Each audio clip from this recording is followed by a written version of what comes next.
నేను మీ బషీర్ అహ్మద్, మీ అందరికీ నా గ్రీన్ సలాం. మీకు ఈ విషయం తెలుసా?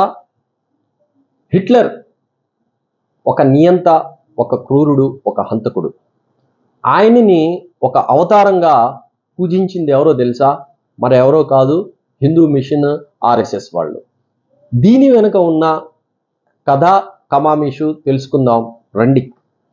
ఈ హిట్లర్ని విష్ణువు యొక్క కల్కి అవతారంగా చిత్రించిన మహిళ ఫ్రెంచ్ దేశానికి సంబంధించిన సావిత్రీదేవి. ఈమె ఫ్రాన్స్ నుండి ఇండియాకు వచ్చి కలకత్తాలో ఆమె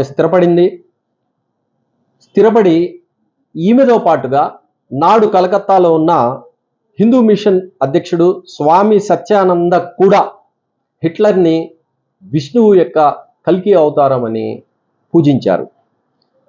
వాస్తవంగా చెప్తే, చరిత్రని కనుక చూస్తే, సావిత్రీదేవి అసలు సిసలు పేరు మ్యాక్సిమియన్ జూలియా పోర్టాస్. ఆమె ఒక ఫ్రెంచ్ గూఢాచారిణి. నాజీల కోసం బ్రిటిష్ రహస్యాలను దొంగిలించింది. ఆ తర్వాత బెంగాల్ బ్రాహ్మడైన అసిత్ కృష్ణ ముఖర్జీని వివాహమాడింది.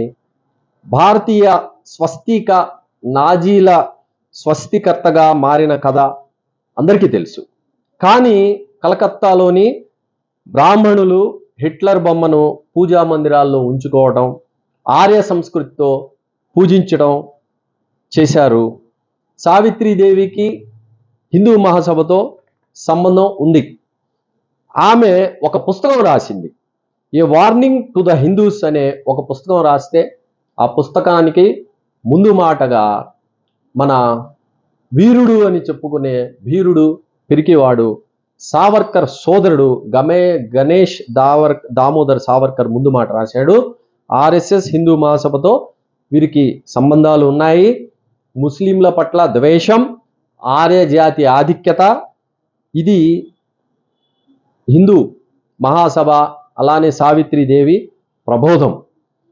హిందూ సంస్కృతి అంతరించిపోతుందన్న భయం, ఆ భయాన్ని కూడా ఆమె ద్వేషంగా మలిచింది. అయితే ఆమెలో మరొక కోణం కూడా ఉంది. ఆమె ఒక పర్యావరణ ప్రేమికురాలు, శాకాహారి, జంతు ప్రేమికురాలు కూడా.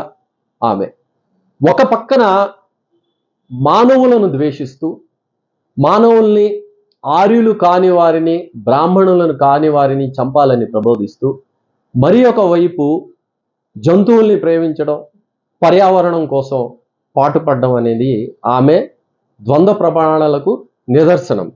మరి నేను ఇది చెప్పింది నిజమా కాదా అని మీకు అనుమానం ఉంటే కనుక మీరు గూగుల్లో సెర్చ్ చేయొచ్చు. ఏ వార్నింగ్ టు ద హిందూస్ అనే పుస్తకం, దానికి సంబంధించి అందులో మొత్తం ఆమెకి సంబంధించి చరిత్ర ఉంది. మీరు ఒకసారి పరిశీలించగలరు.